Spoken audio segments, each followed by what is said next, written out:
On today's show, a quiet day 2 of the NBA draft for the Hawks, and they made a move right after it was over, adding a player on a 2-way contract. We'll get into that, what to react about the draft and the quietness today, plus a busy week, a roster reset, and more. And it's all coming up right now.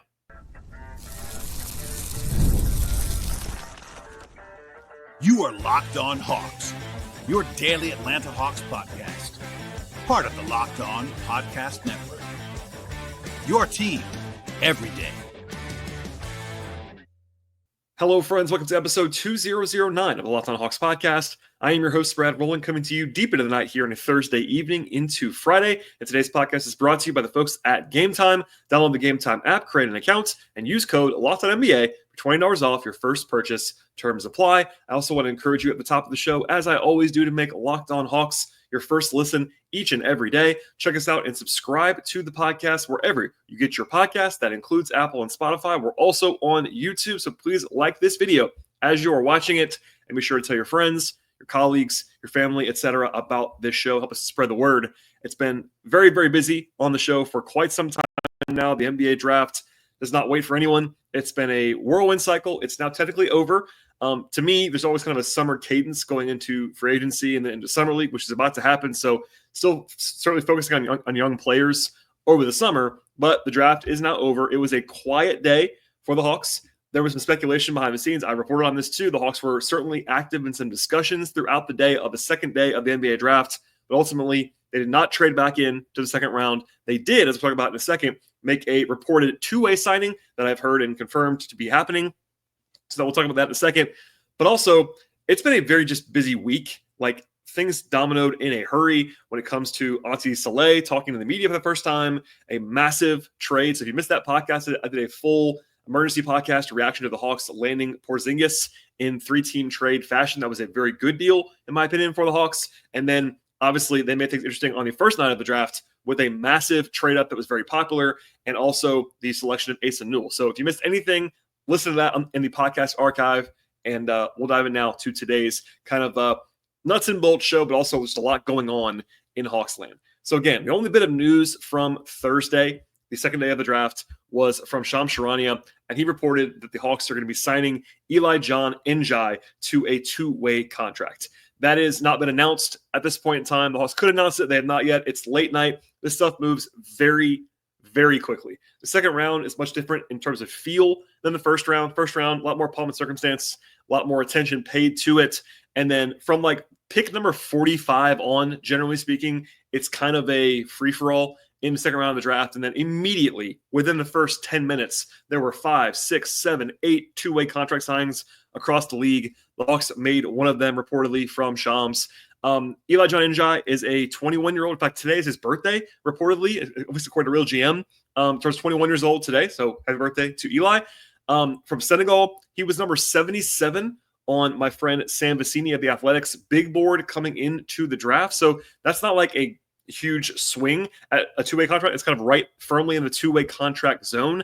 Also, Sam on, I believe it was Wednesday, his final mock, actually had Ndiaye in his final mock draft at 54 overall. So obviously that's later in the process, but that's basically what I would say right in the 2-way area. He was just part of Real Madrid's Liga ACB title run with Real Madrid. Again, for reference, he was a starting forward in the championship game on a team that has 3 former Hawks on it. Bruno Fernando, Eddie Tavares, and Usman Garuba are all on that team. Ndiaye was probably not the best player on that team by any means. He's certainly more of a prospect. He was in this draft. Again, just turned 21 years old. So I'm not going to lie to you and tell you that I know a ton about his game. I have much more to watch, but that was not going to be able to happen tonight here in the midnight into 1 a.m. hour. So interesting. I'll be following this. Obviously, 2-way contracts that happen this quickly generally signal that the Hawks were prioritizing him to some degree. Whether they thought about trading up to get him, not sure at this point in time, but another guy for Summer League, potentially. I would assume that he'll probably be there. The Hawks have some interesting decisions to make at the end of the roster, and welcome to the show when it comes to Eli Ndiaye at this point in time. One more thing about the second round or end of the draft today that I wanted to mention is that I brought this up a couple weeks ago on the show, actually, but there is a school of thought that I actually think makes a lot of sense that Nikola Juricic, the Hawks' second-round pick last season, is kind of basically a second-round pick for this season. at this point in time. That's not like explicitly laid out, but if you don't remember this, they went after him last year in the draft. They used the pick from the AJ Griffin trade to get the pick and then trade up from that pick to get Jurisic. And what I would say is he played 33 games in College Park last season. Once he got healthy, he started slow. It was kind of ugly early on, but he improved. He's a talented guy, still 21 years old, big guard, big ball handler. On the flip side, that was a different front office. Obviously, lots changed, but still some of the same characters. Onsi, Kyle Korver, Quinn Snyder, they were all around when they were able to trade up and get him. He was in camp, of course, been around the team. And now, like, just an interesting kind of potential dice roll as someone who has all of these same, like, team rights, draft rights, contractual stuff that a second rounder would have had today. So if basically none of that happened and they drafted Jurisic today, it'd be the exact same contract setup for him. So does that mean the Hawks are definitely going to sign him to a deal? We don't know that right now, but he is now healthy in the way that he was not. He got hurt last year in Summer League, and he never signed. It was a very odd situation. He was kind of like stashed. Usually when a player is stashed, they're stashed overseas, but he was actually stashed down the road on a G League only deal in College Park. So anyway, I got to keep an eye on and kind of a supplemental piece to what's going on with the Hawks at this point in time. And again, things are moving quickly right now. By the time you wake up in the morning and listen to this or watch this, guys could have signed Exhibit 10 contracts, which are training camp deals or summer league deals or two-way deals. There's just a lot of fluidity in a hurry around this time of the calendar. And then beyond the two-way market, again, you got to fill out the summer league roster. Like, there's some uncertainty there always, training camp deals. So a lot of smaller transactions over the next week or two, and just kind of the nature of the beast at this point in time. One more thing before I kind of get into some stuff about the rest of what's going on here with the Hawks is there was some more feedback when it comes to like some notes from yesterday. Basically, I was very effusive in my praise for the trade the Hawks did with the Pelicans on Thursday. On Wednesday. Let's just say I was not alone from that. We'll get into a lot of the national reaction. I filed some stuff away that happened in podcast form, in written form. I want to highlight the Onsi Saleh first week on the job, basically, or at least first week in the public spotlight portion of all this. Plenty to get to on today's show. And then at the end of the show, a full-blown roster reset when it comes to where the roster is, where they are financially, because I got a lot of questions about that today and some reporting that was out there. So that's all coming up in a second. First, though, we're from our partners on the show. Today's show is brought to you by SKIMS. When I found that SKIMS was making underwear for men, I was really intrigued by that. I've heard a lot about their quality from friends and family along the way, and I had to give it a try for myself. Let me tell you, it is living up to the hype. People in my life and others have issues with their underwear sometimes. Fit, comfort, just finding the right style for what they want. But SKIMS changes all of that. Their men's line offers something for everyone, from boxer briefs to classic briefs, all designed the perfect balance of comfort and style in mind. And for example, they have a stretch 5-inch boxer brief that has rave reviews. They're perfect for an active lifestyle. They move with you. They never lose their shape, and they stay in place all day long. Whether you're working out or running errands or just living your life, generally speaking, they are the most comfortable and reliable underwear available anywhere.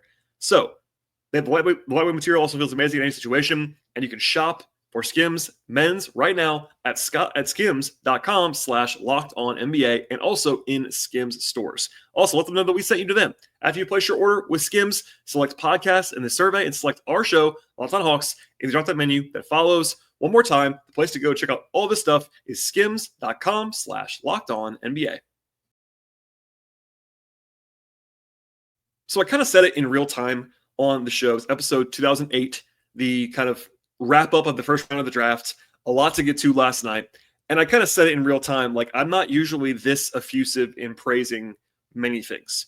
I like to be measured and give context and give the other side sometimes, like kind of the devil's advocate sometimes. Like the big picture, I'm really into nuance. Not everybody loves that. I get it. But I just could not find an argument against what the Hawks did in the trade yesterday. Now, the pick is something different. I was fine with it, but that's a pick. It's not exactly like easy to say yes or no to. A pick is a pick is a pick, and people are generally just wrong sometimes, including myself. So like, there's some volatility there.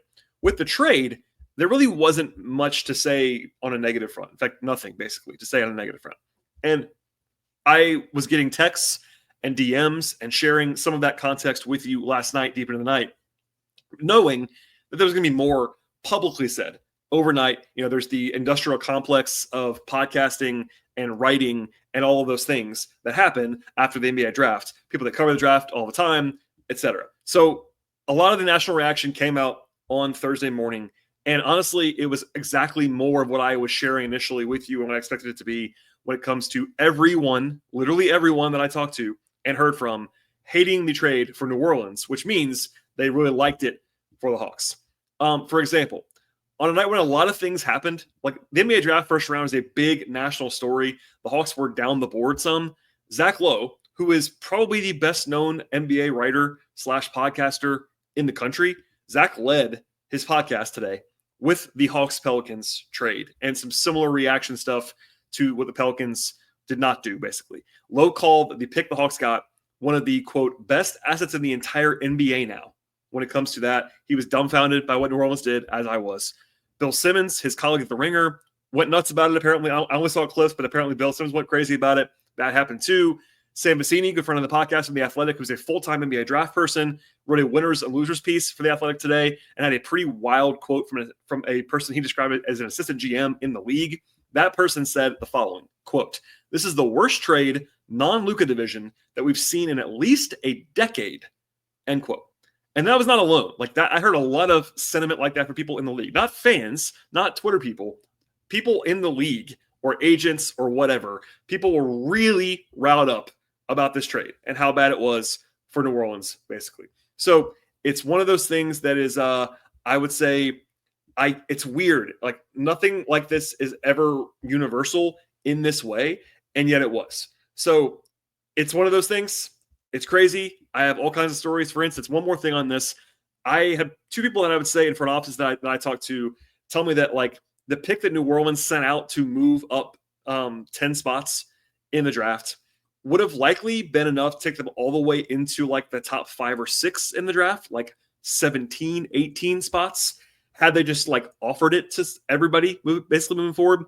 I think John Hollinger of The Athletic wrote a similar thing in his reactions piece. Like, why did they only go to 13? I guess they wanted Derek Queen. That's fine. But it was just one of those things, like that pick would have been worth a lot more. I said this last night, but to reiterate it, the consensus was if it was only that pick offered for 13 straight up, it still would have been a yes for everyone basically that I've talked to. Not as much of a grand slam yes, because there is some downside. You're relying on both New Orleans, no, I should say both, at least one of New Orleans and Milwaukee to not be very good.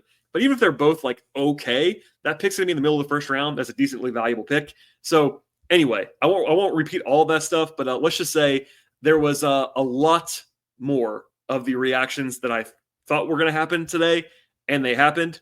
And with that, I want to get into like what happened with the Onsi Saleh era.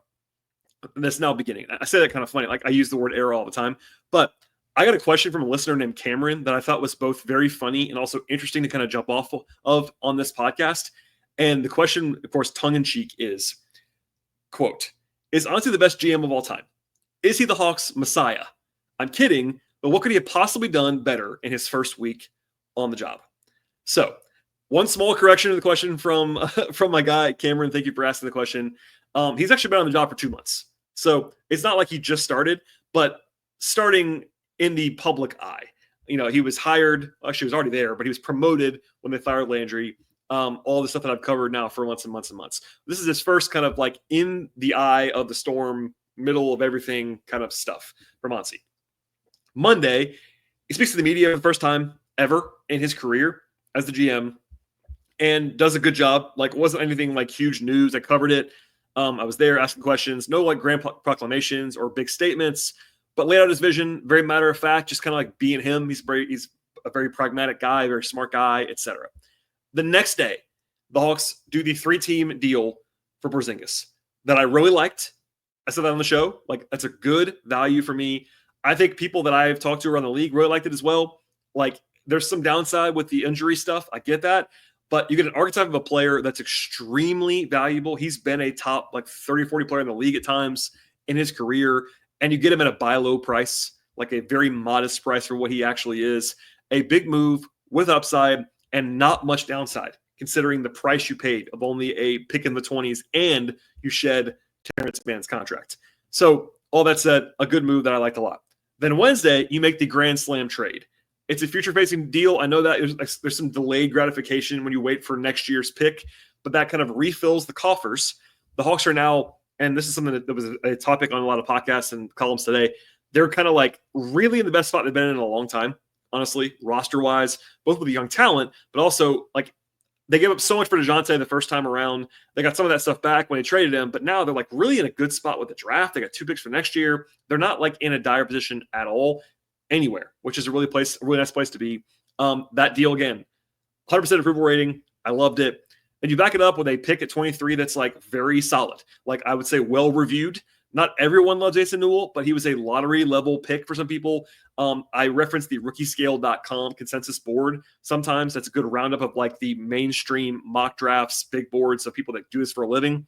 He was 18th on that, and you got him at 23. Like I was around there. Well, that's kind of, it's not like an A+ pick for me, but it was a totally fine. I like the pick fine. He's a talented player. Checks a lot of boxes, young guy, defensively, athletically, all those things. And they considered him 10 spots earlier and then got him 10 spots later. So, like, look, I know the question was tongue-in-cheek about Onsi, but it would be difficult for him to have had a better week. Would it have been fun if they traded back in the second round tonight? Sure. I will acknowledge that. There were some guys I would have liked them to get, for sure. But, like, there's a lot more work to do, as we'll get into in a second when it comes to the roster. That is definitely going to be a big theme now. The work is not over. You cannot go to take a nap if you're Onsi and company now for the next few weeks. The calendar is as such where like there is no break here. But the first week, at least the first 3 or 4 days of prominence for Onsi, safe to say is like literally like an A grade. And you can't ask for much more so far from the Onsi era. And we'll see what happens next. But that was somehow I want to just kind of share big picture at the midpoint of this process. You know, draft over, look ahead now. Free agency begins on Monday, all those things. So buckle in, more to get to on that. All right, in a second, I'm going to talk about the roster and also the financials of the Hawks before things get really wild, beginning with free agency in a few days. All that's coming up in just one moment. Today's show is brought to you by Game Time. Have you ever decided at the last minute you want to go to a game with your friends or with your family? Maybe it's already the game day. You suddenly realize that you actually want to be in the building for the big game. That's exactly where Game Time comes in. Game Time is the most easiest way to grab last-minute tickets without all the stress that might come with ticket purchasing. With the money that you save on tickets as well, you can splurge on food or drinks or merch or even invite a bigger group to go along with you. And at Game Time, they make it all possible. They make buying tickets fast and simple at Game Time. And prices on the app actually drop the closer you get to the start of the game. And they have incredible last-minute deals and the lowest price guarantee that takes the worry completely out of buying tickets. They also have clear seat views at Game Time, so you know exactly what you'll be seeing before you ever walk into the venue. And you can take all of the guesswork out of buying tickets with the folks at Game Time. Download the Game Time app, create an account, and use code LOCKEDONNBA for $20 off your first purchase. Terms apply. Again, create that account right now with Game Time and use that code. It's LOCKEDONNBA, Locked On NBA, for $20 off your first purchase. Download the Game Time app today. Last minute tickets, lowest price, guaranteed. All right, and for our final segment on today's podcast, kind of a roster reset, because this is the one little, like potentially, not even definitely, like potentially couple days maybe of like non-chaos. Because free agency does not begin until Monday in earnest. Now, the Hawks will be introducing Asa Newell on Friday morning in Atlanta. That will be a well-attended event. I'll be there to cover it, but probably not a ton of huge news from that. Just like the first-round pick coming to town, that's just what happens. And then you can talk to your own free agents. You can still make trades, but you can't talk to free agents yet. So it's kind of a little bit of a lull potentially in the middle. But anyway, I cannot talk about every single topic. So keep that in mind. Like, this is not every single aspect about the Hawks offseason, but first the roster and the depth chart.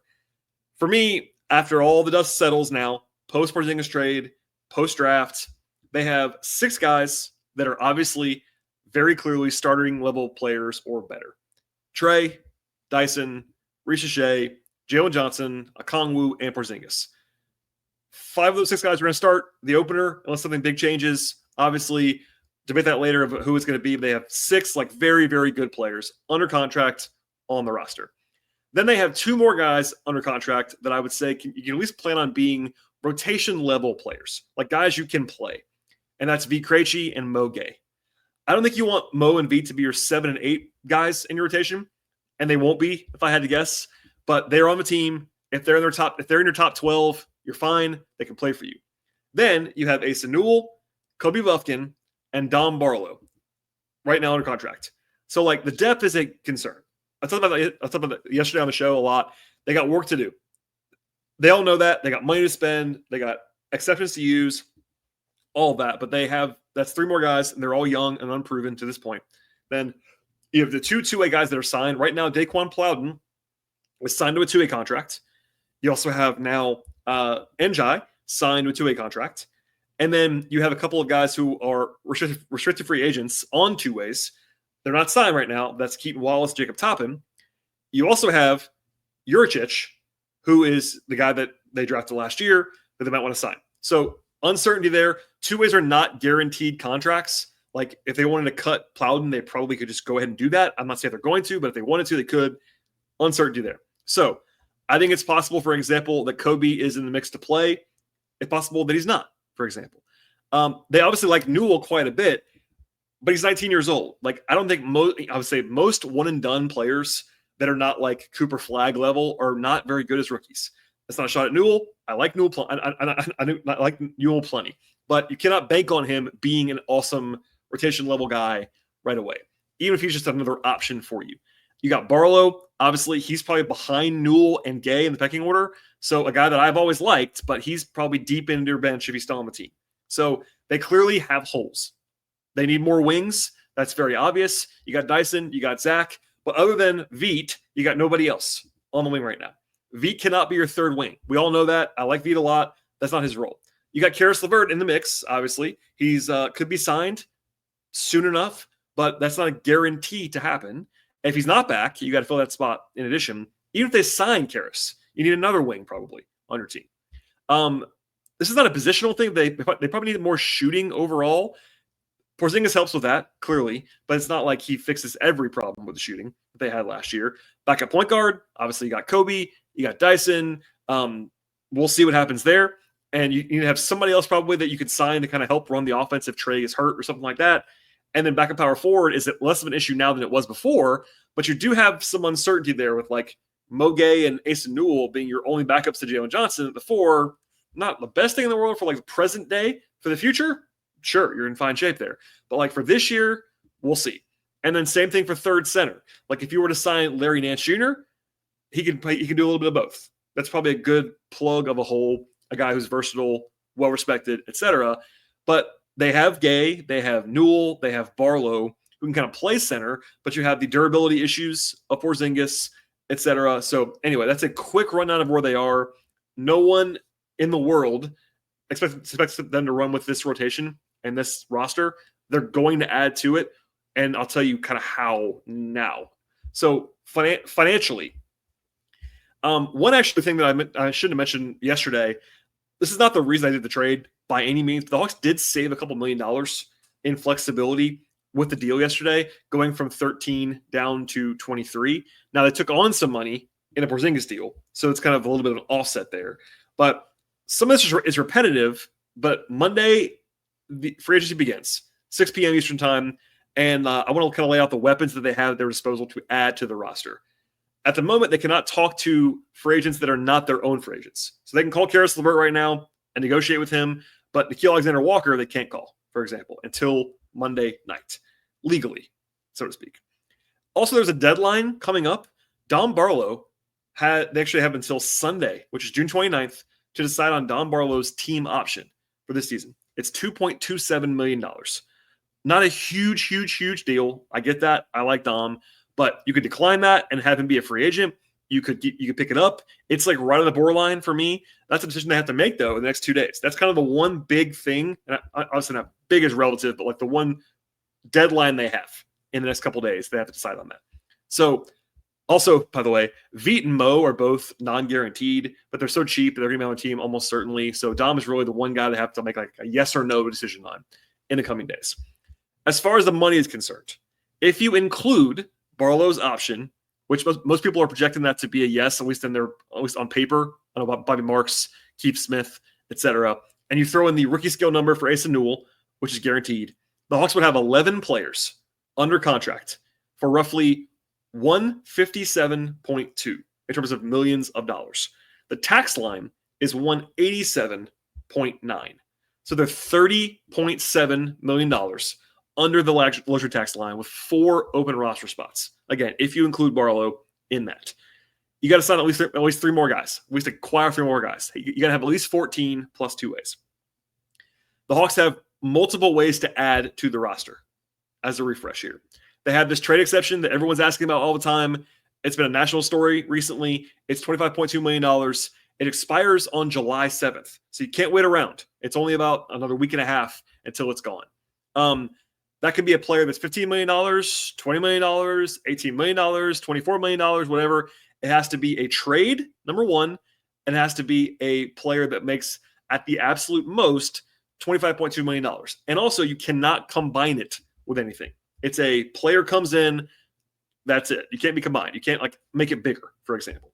They also have the mid-level exception, which is starts as high as $14.1 million, can be up to 4 seasons with raises. The MLE is also a trade exception if you want to go that route. But if they want to sign a free agent that's a prominent free agent, just sign, not trade for, sign a free agent. This is the way to do it. That's their biggest tool right now. They're over the cap. So they can sign up someone to a 4-year deal that's worth more than $60 million overall. That's a real offer to a real player. We'll see. Also, they have the biennial exception, which is $5.1 million. And then they can have anybody you want to sign for the minimum. You can always do that. There's an exception for that as well. I mentioned him before on this podcast, but Zach Lowe has a much bigger audience than I do, for example. And he noted correctly on his show today, that the Hawks bring in a $20+ million player with the trade exception, they can't also keep Karis LeVert and then stay under the tax line. He's right about that. I got questions about that immediately, but he's right. Now, the tax line is not a line that they're not allowed to cross. It never has been that. Now, they're going to be hard capped at the first apron, but that's $8 million above the tax line. The thing is, how do I put this? The expectation in the league is that they won't pay the tax. Now, that could be wrong. They can pay the tax. They're allowed. They have a good team. But let's just say, because they haven't done it in so long, and it's kind of been a red line for them, very obviously, no matter what they've said on the record. But, that's where Zach's comments stemmed from. He was referencing, hey, to stay under the tax, they can't do both of these things. My friends Nate Duncan and Dalen LaRue had the same exercise where they were operating as if the tax line was kind of the no-go zone for the Hawks. That's been the case for the last several seasons. Will it be the case now? We don't know.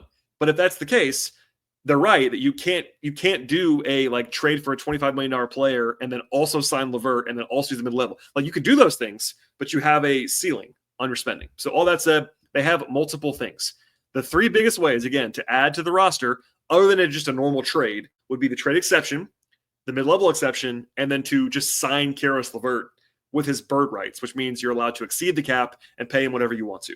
If they wanted to pay Karis LeVert the max, they could. They won't, but they're allowed to, if that makes sense. So 3 ways to add. They got options to add. They have holes to fill, but that's kind of where they are right now. And look, we've been joking about this now as the Hawks media core, even with Onsi, but his favorite word of optionality actually makes sense. They do have optionality. They have a bunch of good contracts. They have zero bad money on the books.